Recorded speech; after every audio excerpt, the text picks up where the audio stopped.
Salam edufisial, jangan lupa mengklik tombol subscribe. Halo adik-adik, selamat datang kembali di channel kita Edu Official, mudah dan pasti. Hai adik-adik, kali ini channel Edu Official akan berbagi UTBK SBMPTN 2020 untuk trik jitu bahas soal TPS, tes potensi skolastik. Penarikan kesimpulan so pasti untuk part 3. Jangan lupa adik-adik untuk mengklik tombol subscribe, like, dan komen agar kalian tidak ketinggalan video selanjutnya yang akan kakak bagikan. Dan jika adik-adik sudah kelewatan video sebelumnya, silahkan klik tombol yang di atas. Adik-adik, kali ini channel Edu Official akan berbagi trik jitu bahas soal TPS, penarikan kesimpulan, premis. Oke adik-adik, tanpa berlama-lama mari kita bahas soalnya. Nah, teori yang pertama kita pelajari yaitu tentang silogisme disjungtif. Nah, tipe 1. Premis satunya P atau Q. Premis 2-nya negasi P. Kesimpulannya apa? Good. Kesimpulannya adalah Q. Nah, kita buat dalam contoh soal ya agar adik-adik mengerti. Premis 1. Rani bisa membuat kue atau arsik. Premis 2, Rani tidak bisa membuat kue. Kesimpulan, Rani bisa membuat arsik. Nah, kita buat sesuai dengan rumus yang tadi adik-adik. Rani bisa membuat kue. Rani bisa membuat kue, kita buat P atau arsik Q. Nah, yang premis keduanya, Rani tidak bisa membuat kue. Nah, membuat kue kita buat tadi P, maka tidak bisa membuat kue adalah negasi dari P atau ingkaran dari P.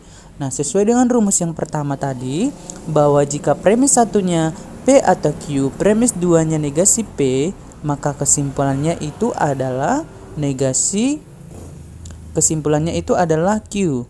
Oke? Sekali lagi, kesimpulannya itu adalah Q. Mana Q? Arsik. Maka kesimpulannya adalah Rani bisa membuat arsik. Good.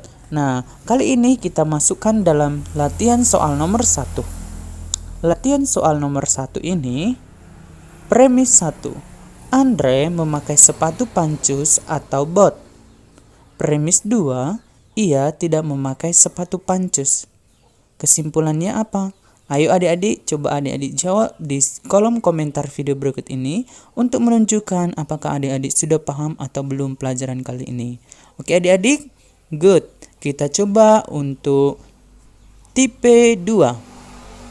Silogisme disjungtif untuk tipe 2. Premis satunya adalah P atau Q. Premis 2-nya adalah Q. Kesimpulannya apa? Kesimpulannya adalah negasi P. Kita masukkan ke dalam contoh soal. Premis 1. Sinta berada di rumah atau kursus. Premis 2. Sinta berada di tempat kursus. Kesimpulannya apa? Kesimpulannya adalah Sinta tidak berada di rumah. Kita masukkan ke dalam rumus. Sinta berada di rumah, ini adalah P atau kursus Q. Sinta berada di tempat kursus. Nah, kita buat tadi kursus. Kursus itu tadi apa adik-adik? Q.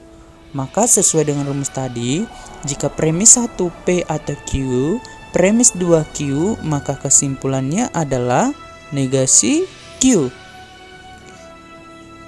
Maaf, maksud kakak ini adalah negasi P ya.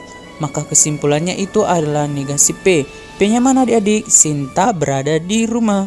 Maka negasi atau ingkaran dari P adalah Sinta tidak berada di rumah. Good. Sudah paham ya adik-adik? Oke, untuk membuktikan adik-adik sudah paham, mari kita coba latihan soal nomor 2. Silakan adik-adik jawab di kolom komentar ya. Premis 1.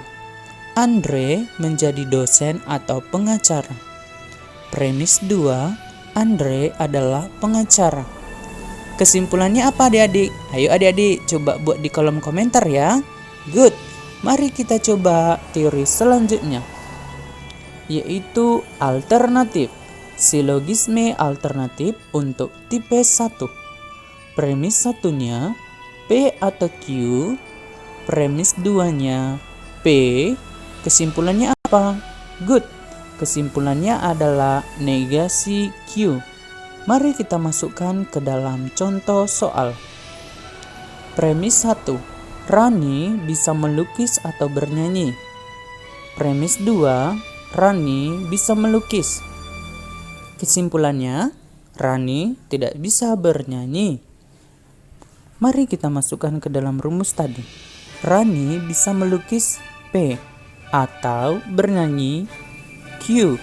Rani bisa melukis. Maka ini apa tadi, Dek? P. Maka kesimpulannya itu adalah jika premis 1 P atau Q, premis 2-nya adalah P, maka kesimpulannya adalah negasi Q. Q-nya mana tadi, Dek? Bernyanyi. Maka kesimpulannya Rani tidak bisa bernyanyi karena kesimpulannya itu adalah negasi atau ingkaran dari Q. Ingkaran dari Q tidak bisa bernyanyi. Oke, ayo adik-adik, untuk lebih memantapkannya coba adik kerjakan latihan soal nomor 3. Jawab di kolom komentar ya. Premis 1. Andi pintar matematika atau bahasa. Premis 2. Andi pintar matematika. Kesimpulannya apa adik-adik? Ayo adik-adik jawab di kolom komentar ya. Oke, kita coba bahas untuk teori selanjutnya, yaitu silogisme alternatif untuk tipe 2. Kita masukkan ke dalam contoh soal. Premis 1. Ani punya baju putih atau hitam. Premis 2. Ani tidak punya baju hitam. Kesimpulannya, Ani punya baju putih. Nah, rumusnya teorinya sebagai berikut ya adik-adik. Premis 1-nya P atau Q. Premis 2-nya yaitu negasi dari Q. Maka kesimpulannya adalah P. Nah, kita masukkan ke dalam contoh soal. Nah, contoh soal diketahui bahwa premis 1-nya itu Ani punya baju putih. Ani punya baju putih adalah P atau hitam adalah Q. Kemudian Ani tidak punya baju hitam adalah negasi dari Q. Maka sesuai dengan teori tadi, premis 1 P atau Q, premis 2 negasi Q, kesimpulannya adalah P. P-nya apa, Dek? Ani punya baju putih. Mudah bukan? Oke, untuk lebih memantapkannya, coba adik-adik kerjakan untuk latihan soal nomor 4. Silakan jawab di kolom komentar. Premis 1. Rosa punya sepatu atau sendal. Premis 2. Rosa tidak punya sendal. Premis 3. Maksud kakak adalah kesimpulannya apa? Ayo adik-adik, coba kerjakan dan berikan jawabannya di kolom komentar. Oke adik-adik, demikianlah pembahasan kali ini untuk part 3 penarikan kesimpulan trik jitu bahas soal TPS. Adik-adik ayo ikuti beramai-ramai gratis tryout akbar UTBK SBMPTN 2020. Nah, kali ini so pasti keuntungannya apa? So pasti gratis ya adik-adik. Yang kedua, akan ada peringkingan di akhir tryout. So pasti kami bisa lihat kemampuanmu dan rivalmu. Jumlah pendaftar sudah ribuan. Kamu kapan? Jangan sampai ketinggalan ya. Cara daftar silakan chat admin, nomor WA atau Telegram sudah ada di kolom deskripsi video ini. Nah, bagi adik-adik juga, silakan adik-adik subscribe, like, dan komen video kakak agar kalian tidak ketinggalan video selanjutnya yang bermanfaat yang bisa kakak berikan kepada adik-adik. Nah, jangan lupa juga kepada adik-adik untuk mengikuti tryout akbar, karena tryout akbar ini adalah gratis. Pendaftar sudah sampai 4.000k. Nah, kemarin kakak buat pendaftaran sampai hari Rabu. Nah, sekarang sedang berlangsung untuk ujian tryout akbarnya. Bagi adik-adik yang ingin link dan passwordnya silahkan chat kakak ya. Kakak akan berikan kepada adik-adik. Tapi adik-adik jangan lupa untuk mensubscribe, like, dan komen. Serta adik-adik sharekan info ini ke grup kalian, baik untuk grup kelas maupun grup-grup UTBK kalian. Oke adik-adik, demikianlah informasi yang bisa kakak bagikan. Semoga bisa bermanfaat bagi adik-adik. Dan jangan lupa untuk tetap selalu belajar walaupun dalam kondisi pandemi COVID-19. Semoga bermanfaat dan sampai jumpa di video selanjutnya. Salam dari kakak Edu Official. Bye.